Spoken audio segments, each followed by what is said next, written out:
അപ്പോൾ ആ വിധി നിലനിൽക്കുമ്പോൾ ഇവിടെ ഹിജാബിന് വേണ്ടി സ്കൂളിൽ വാശി പിടിച്ചത് അതെന്തായാലും നിയമവിരുദ്ധമായ ഒരു കാര്യമാണല്ലോ. ചില കാര്യങ്ങൾ ആദ്യമേ അങ്ങ് പറയാം. പ്രധാനമായിട്ട് എല്ലാവരും മനസ്സിലാക്കേണ്ടുന്ന രണ്ട് കാര്യങ്ങളുണ്ട്. ഒന്ന്, നീയും ഞാനും തമ്മിൽ വ്യത്യാസമുണ്ട് എന്ന് കാണിക്കാനല്ല, മറിച്ച് വ്യത്യാസമില്ല എന്ന് കാണിക്കാനാണ് യൂണിഫോം ഉണ്ടാക്കുന്നത്. അപ്പൊ അതുകൊണ്ട് തന്നെ യൂണിഫോം ധരിക്കുന്ന സമയത്ത് അതിന് പുറത്തേക്കുള്ള ഏതെങ്കിലും മതത്തിനെ കാണിക്കുന്ന രീതിയിലത്തേക്കുള്ള ഒരു വസ്ത്രധാരണ രീതി അതിൽ സ്വീകരിക്കേണ്ടതില്ല എന്നുള്ളതാണ് ഒന്നാമത്തെ കാര്യം. 100% ഞാൻ യോജിക്കുന്നു. രണ്ടാമത്തേത്, ഈ സ്കൂൾ വിദ്യാഭ്യാസം എന്നത് പൂർണ്ണമായിട്ടും ഒരു സെക്കുലർ ഫംഗ്ഷനാണ്. കാരണം സ്കൂളുകളിൽ നൽകുന്നത് മതവിദ്യാഭ്യാസമല്ല, മതേതര വിദ്യാഭ്യാസമാണ്. അതുകൊണ്ട് തന്നെ അവിടെ മതപരമായിട്ടുള്ള വസ്ത്രങ്ങൾ ധരിക്കുന്നതല്ല, മതപരമല്ലാത്ത വസ്ത്രങ്ങൾ ധരിക്കുന്നതാണ് ഏറ്റവും ഉത്തമമായിട്ടുള്ള കാര്യം. അതാണ് മതേതരം. ഇത് മനസ്സിലാക്കുന്നത് സ്കൂൾ മാനേജ്മെന്റിനെ പോലെ തന്നെ അവിടെയുള്ള വിദ്യാർത്ഥികളും അവരുടെ പേരൻസും കൃത്യമായിട്ട് മനസ്സിലാക്കേണ്ടതാണ്. സ്കൂൾ മാനേജ്മെന്റിന് ഇതിനെക്കുറിച്ച് കൃത്യമായിട്ടുള്ള ധാരണയുണ്ട് എന്നുള്ളത് അവരുടെ സ്കൂൾ ഡയറിയും റൂൾസ് ആൻഡ് റെഗുലേഷൻസും നോക്കിക്കഴിഞ്ഞാൽ നമുക്ക് മനസ്സിലാകും. 2018 കേരള ഹൈക്കോടതിയുടെ ഫാത്തിമ തൻസീം കേസിലുണ്ടായിരിക്കുന്ന വിധി, ആ വിധിയിൽ പറഞ്ഞിരിക്കുന്ന കാര്യം തന്നെ വളരെ വ്യക്തമാണ്. ഒരു വിദ്യാർത്ഥിക്ക് വ്യക്തിപരമായിട്ടുള്ള അവകാശങ്ങൾ ഉണ്ടായേക്കാം, പക്ഷേ ഒരു വിദ്യാർത്ഥിയുടെ വ്യക്തിപരമായിട്ടുള്ള അവകാശം ഒരു വിദ്യാഭ്യാസ സ്ഥാപനത്തിന്റെ അവകാശങ്ങൾക്ക് മുകളിലല്ല എന്നാണ് അവിടെ പറയുന്നത്. വളരെ ശരിയാണ്. ടി എ മുജീബ് റഹ്മാൻ, ഇത് കോടതികളും ആവർത്തിച്ച് പറഞ്ഞിട്ടുള്ള കാര്യമാണ്. പിന്നെയും എന്താണ് ഹിജാബ് വേണം, അത് വിദ്യാർത്ഥികൾ ധരിക്കണം, അങ്ങനെ വരാൻ പറ്റുകയുള്ളൂ എന്നുള്ള വാശി പിടിക്കുന്നത്? ഇന്ത്യ രാജ്യത്തെ ഹിന്ദുവിനും മുസൽമാനും ക്രൈസ്തവനും അവന്റെ മതമനുസരിച്ച് ജീവിക്കുവാനുള്ള അവകാശമുണ്ട്. ഈ പറയപ്പെടുന്ന സ്കൂള് ഏതെങ്കിലും രീതിയിൽ അവരുടേതായിട്ടുള്ള ഒരു ഭരണഘടന എഴുതി ചേർത്തുകൊണ്ട് ഇവിടെ ഇന്ത്യ രാജ്യത്തിന്റെ ഭരണഘടനയൊന്നും അംഗീകരിക്കാൻ കഴിയില്ല, ഞങ്ങൾ എഴുതി തരുന്ന ഈ ഭരണഘടന അനുസരിച്ചുകൊണ്ട് നിങ്ങൾ ജീവിക്കണമെന്ന് പറഞ്ഞാൽ കേരള ഹൈക്കോടതിയുടെയും കർണാടക ഹൈക്കോടതിയുടെയും ഒക്കെ വിധികൾ നിലനിൽക്കുന്നു. അപ്പോൾ സ്കൂൾ മാനേജ്മെന്റുകൾ അവരുടേതായ ഭരണഘടന ഉണ്ടാക്കുന്നുണ്ടെങ്കിൽ പോലും അത് കോടതികളിൽ നിന്ന് അംഗീകാരം നേടുന്നുണ്ട്. ശ്രീ മുജീബ് റഹ്മാൻ, ഒരു ക്ലാരിഫിക്കേഷന് വേണ്ടി പറയുന്നു. ഇവിടെ സംസാരിച്ച ശ്രീജിത്ത് പണിക്കർ ഉൾപ്പെടെയുള്ളവർ പറഞ്ഞു, ഒരു സ്കൂളിലെ ഒരു യൂണിഫോം നിശ്ചയിച്ചിട്ടുണ്ടെങ്കിൽ ആ യൂണിഫോം അംഗീകരിക്കാൻ ആ സ്കൂളിൽ പഠിക്കുന്ന കുട്ടികൾ തയ്യാറാകണമെന്ന് പറഞ്ഞു. അതുകൊണ്ട് ഇപ്പൊ എന്താ?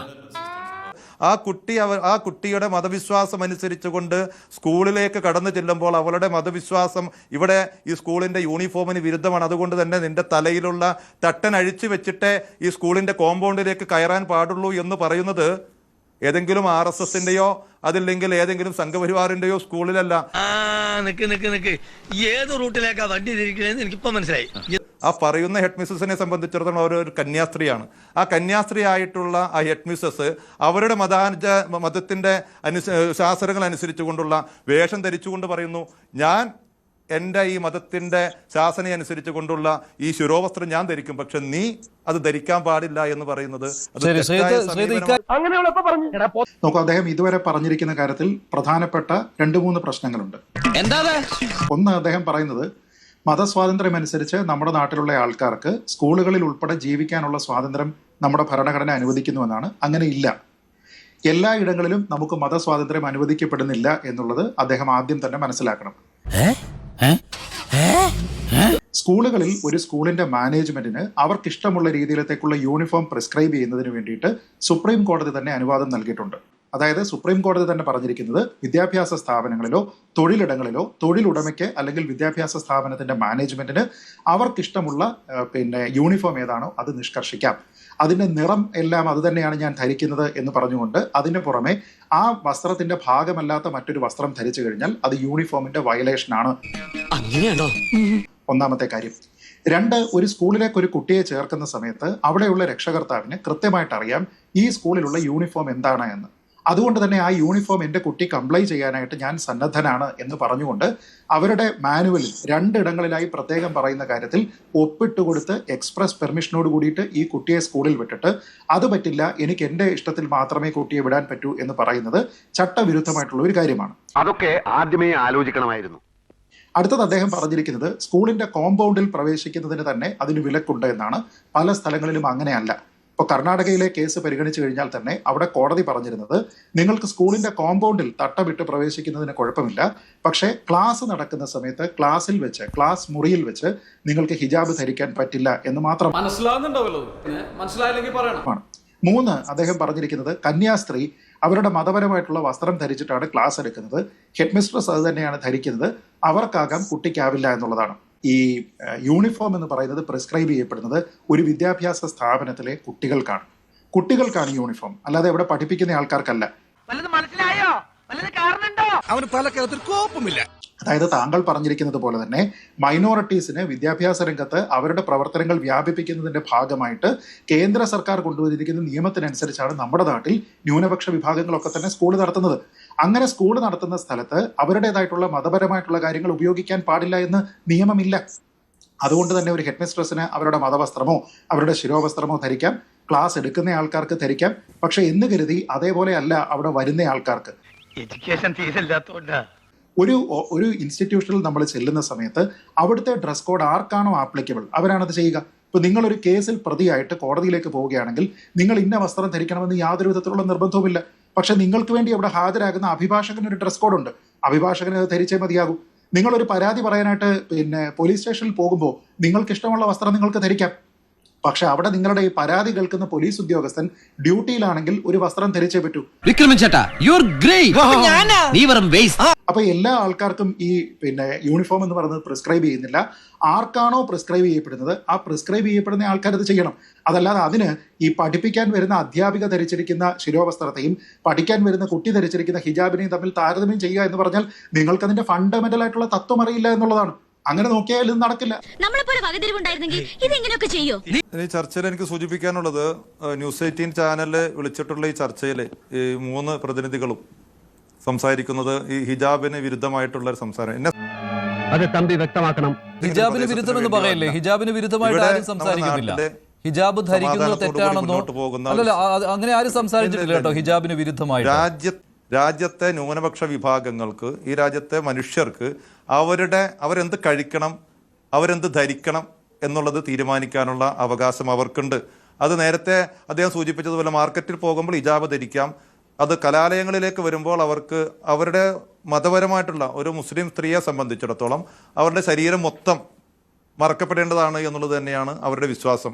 രാജ്യത്തെ ഭരണഘടന കൊടുക്കുന്ന ആ അവകാശത്തെ നിഷേധിച്ചുകൊണ്ട് കേവലം ഒരു സ്കൂളിൻ്റെ ഭരണഘടന അനുസരിച്ചുകൊണ്ട് ജീവിക്കേണ്ട ഒരു ഗതികേടിലേക്ക് കാര്യങ്ങൾ എത്തപ്പെടുന്നുണ്ട് എങ്കിൽ അത് നിലവിൽ നമ്മുടെ രാജ്യം നൽകുന്ന ആ മതസ്വാതന്ത്ര്യത്തിനെതിരാണ്. ഇത്തരത്തിലുള്ള ചർച്ചകളിൽ വന്നിരിക്കുന്ന ആളുകളുടെ പേരിൻ്റെ താഴെ പൊതുപ്രവർത്തകരെന്നോ രാഷ്ട്രീയ നിരീക്ഷകരെന്നോ ഒക്കെ കൊടുക്കുമ്പോൾ നമ്മളൊക്കെ ഈ നാട്ടിൽ ജീവിക്കുന്നവരാണ്. അവരുടെ മാനസികാവസ്ഥ എന്താണ് എന്നും അവരുടെ ഇത്തരത്തിലുള്ള വിഷയങ്ങളിലുള്ള നിലപാടുകൾ എന്താണ് എന്നും വളരെ കൃത്യമായ രീതിയിൽ നമുക്ക് ബോധ്യമുണ്ട്. അവർ തേനിൽ മുക്കിയതുപോലെ രാജ്യത്തിന്റെ നിയമങ്ങളെക്കുറിച്ചും കോടതികളെക്കുറിച്ചും വിദ്യാഭ്യാസ സ്ഥാപനങ്ങളിൽ സ്വീകരിക്കേണ്ട സമീപനങ്ങളെക്കുറിച്ചൊക്കെ പറയുമ്പോൾ അവരുടെ ഉള്ളിൽ ഈ പറയപ്പെടുന്ന ഇത്തരത്തിലുള്ള പ്രസ്താവനകളുമായി രംഗത്തേക്ക് വരുമ്പോഴും അവരുടെ നിലപാടുകളെക്കുറിച്ച് നമുക്ക് വളരെ കൃത്യമായി ബോധ്യമുണ്ട്. ഇതൊരു അനാവശ്യ ചർച്ച, ഞാൻ ഈ ചർച്ചയിലേക്ക് വരണമെന്ന് തന്നെ ആഗ്രഹിച്ചില്ല. കാരണം ഇത്തരത്തിലുള്ള ചർച്ചകളുടെ അജണ്ട എന്താണ് എന്ന് വളരെ കൃത്യമായ രീതിയിൽ ബോധ്യമുണ്ട്. ഇത്തരത്തിൽ ആടിനെ പട്ടിയാക്കുകയും പട്ടിയെ പേപ്പട്ടിയാക്കുകയും അങ്ങനെ തല്ലിക്കൊല്ലുക എന്നുള്ള കുറെ നാളുകളായിട്ടുള്ള നയത്തിന്റെ ഭാഗമായി ഒരിക്കലും ഇത്തരത്തിലുള്ള കാര്യങ്ങൾ പ്രോത്സാഹിപ്പിക്കാനില്ല എന്നാണ് എന്റെ അഭിപ്രായം.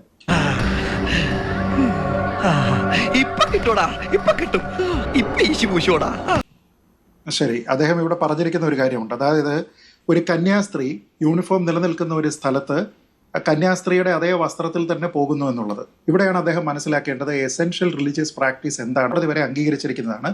ഉദാഹരണത്തിന് സിഖുകാരിൽ മതവിശ്വാസമുള്ള ആൾക്കാരെ സംബന്ധിച്ചിടത്തോളം അവരുടെ മതത്തിന്റെ ഏറ്റവും വലിയ അനിവാര്യതയാണ് ടർബൻ ധരിക്കുക എന്നുള്ളത്. അതുകൊണ്ട് തന്നെ സിഖുകാർ പോലീസിലാണെങ്കിലും പട്ടാളത്തിലാണെങ്കിലും അവരുടെ ക്യാപ്പ് ധരിക്കുന്നതിന് പകരം അതേ നിറത്തിലുള്ള ടർബൻ ധരിക്കുന്നതിന് അവർക്ക് അനുമതിയുണ്ട്. പല സംസ്ഥാനങ്ങളിലും സിഖുകാർക്ക് മോട്ടോർ വാഹന നിയമങ്ങളിൽ പോലും എക്സംഷൻസ് ഉണ്ട്. അതായത് മറ്റുള്ള എല്ലാ ആൾക്കാരും ഹെൽമെറ്റ് ധരിക്കണമെങ്കിൽ സിഖുകാർക്ക് പല സംസ്ഥാനങ്ങളിലും ഹെൽമെറ്റ് ധരിക്കണ്ട.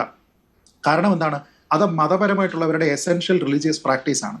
പക്ഷേ ഈ കർണാടകയിലെ കേസിലാണെങ്കിലും കേരളത്തിലെ കേസിലാണെങ്കിലും സുപ്രീം കോടതി ഹിജാബ് വിഷയം പരിഗണിക്കുന്ന സമയത്താണെങ്കിലും നമ്മുടെ നാട്ടിലുള്ള പ്രശസ്തരായിട്ടുള്ള പല ഇസ്ലാം പണ്ഡിതന്മാരെയും സമീപിച്ച് എന്താണ് ഹിജാബിന്റെ അവസ്ഥ, അത് ഒരു എസെൻഷ്യൽ റിലീജിയസ് പ്രാക്ടീസ് ആണോ എന്ന് അവരോട് ആരാഞ്ഞിരുന്നു. ഒരാൾ പോലും കോടതിയിൽ അത് എസെൻഷ്യൽ റിലീജിയസ് പ്രാക്ടീസ് ആണെന്ന് പറഞ്ഞില്ല. നിന്റെ വായിൽ എന്തായിരുന്നു? നിനക്ക് പറയായിരുന്നില്ലേ? പരക്കെ പറഞ്ഞിരിക്കുന്ന ഇപ്പോൾ മഹല്ല് കമ്മിറ്റിയുടെ ഭാഗമായതുകൊണ്ട് അദ്ദേഹത്തിനും അറിയാമായിരിക്കും. ഇസ്ലാമിലുള്ളത് 5 കാര്യങ്ങളാണ് അവിടുത്തെ മതപരമായിട്ടുള്ള അനിവാര്യത. അതിലൊന്ന് അള്ളാഹു എന്ന ദൈവത്തിലും പ്രവാചകനായിട്ടുള്ള മുഹമ്മദ് നബിയിലുമുള്ള വിശ്വാസവും അതല്ലാതെ മറ്റ് ദൈവമില്ല എന്നുള്ള ഒരു ചിന്തയാണ്. അതൊന്ന്. രണ്ട്, 5 നേരം അവർക്ക് നിഷ്ഠ കൊടുത്തിരിക്കുന്ന നേരം ഏതാണോ ആ നേരങ്ങളിൽ ദിവസവും നിസ്കാരം ചെയ്യുക എന്നുള്ളതാണ് രണ്ടാമത്തെ ERP. മൂന്നാമത്തേത് റമദാൻ മാസത്തിൽ അവർ നൊയമ്പെടുക്കുക എന്നുള്ളതാണ് അവരുടെ ERP.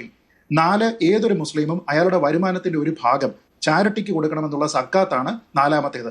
5-മത്തേത് ജീവിതത്തിൽ ഒരിക്കലെങ്കിലും ഹജ്ജ് ചെയ്യണം എന്നുള്ളതാണ്. ഞാൻ പറയുന്നത് എന്താണ് ഒരു മതത്തിന്റെ അനിവാര്യത എന്ന് ഒരു കേരള മഹല്ല് ഫെഡറേഷന്റെ ഭാഗമായിട്ട് പേരിന്റെ താഴെ കേരള മഹല്ല് ഫെഡറേഷൻ എന്ന് എഴുതിയിരിക്കുന്ന ഒരാളിന് അറിയേണ്ടതാണ്. എന്നിട്ടും അത് അറിയാതെ വന്നിരുന്ന് സംസാരിക്കുന്ന ആൾക്കാരുടെ മനോഗതവും അവരുടെ ഇംഗിതവും എന്താണെന്ന് മനസ്സിലാക്കാനുള്ള യുക്തിയും ഇത് കാണുന്ന പ്രേക്ഷകർക്കുണ്ട് എന്ന് ഞാൻ പറയും.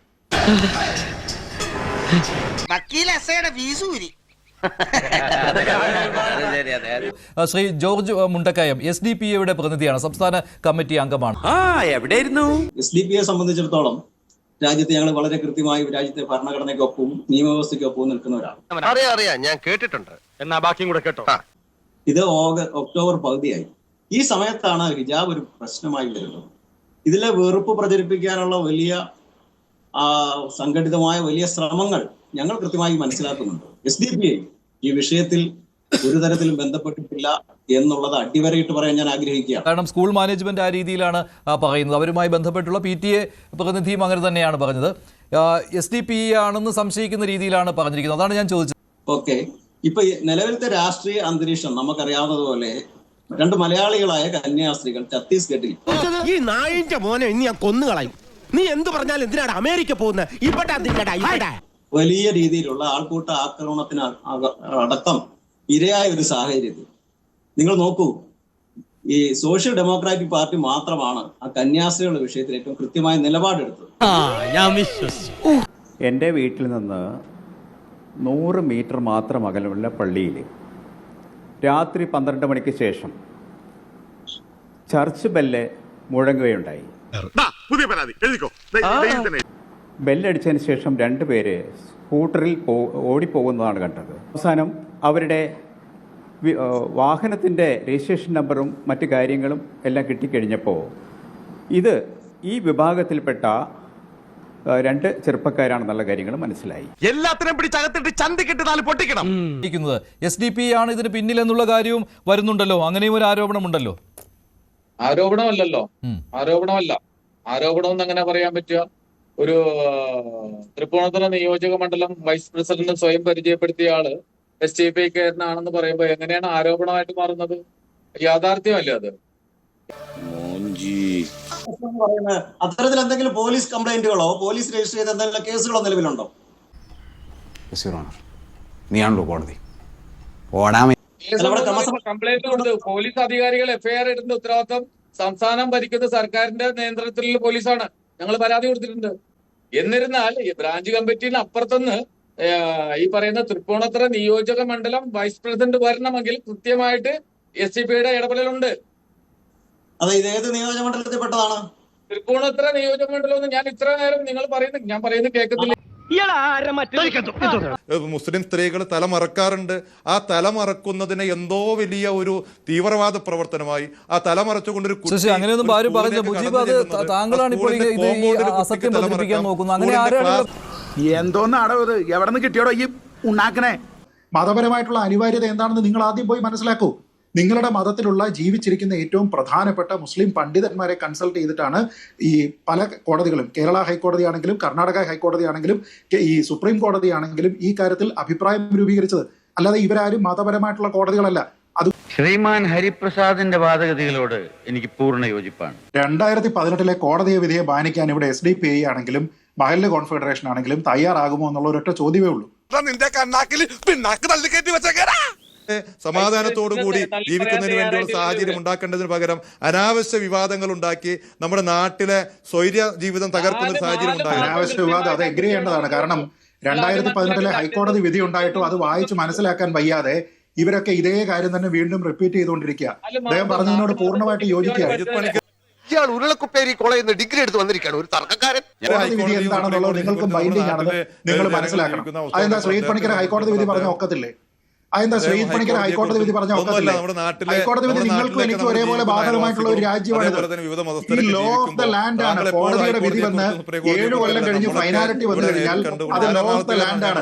അല്ലാതെ ഈ നാട്ടിൽ നിലനിൽക്കുന്ന ശരീഅത്ത് നിയമം അല്ല. ഈ നാട്ടിൽ നിലനിൽക്കുന്നത് കോടതിയുടെ വിധിയാണ്. കോടതിയുടെ വിധിയാണ് ഇവിടെ നിലനിൽക്കുന്നത്. അവിടെയൊക്കെ കോടതി പറഞ്ഞിരിക്കുന്ന വിധി നിങ്ങൾക്ക് ശരി, ഞാൻ അവസാനിപ്പിക്കുകയാണ്. നന്ദി. ഞാൻ ചർച്ച അവസാനിപ്പിക്കുകയാണ്. ചർച്ചയിൽ പങ്കെടുത്ത എല്ലാവർക്കും നന്ദി. ഇത് ചോദ്യം ഇതായിരുന്നു. കൊച്ചിയിലെ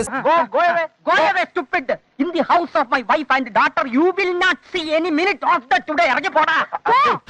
എല്ലാവർക്കും സന്തോഷമായല്ലോ. എനിക്ക് സന്തോഷമായി. എല്ലാവർക്കും പിരിഞ്ഞു പോവാം.